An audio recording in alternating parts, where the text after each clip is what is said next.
যে আজকে একটা মা যে কমণ্ডলু নিয়ে আসছে, এই যে কমণ্ডলু, ওটার মধ্যে মন্ত্রপুত করা থাকে, ওখানে জল পড়লেই গঙ্গা যমুনা সরস্বতী ওখানে প্রকট হয়ে যায়।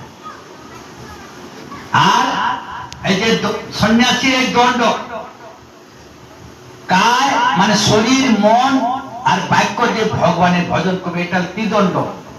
এটা সবাই পায় না যারা গুরুর কৃপা পেয়েছে, গুরুদেবের আশীর্বাদ এগুলো দেয়।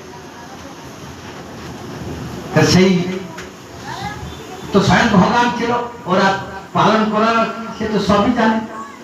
তখন কশ্যপ ঋষি তাকে দীক্ষা মন্ত্র আদি সন্ন্যাস আদি সব দিয়ে দিল। সন্ন্যাস নিলে সঙ্গে সঙ্গে ভিক্ষা করতে হবে।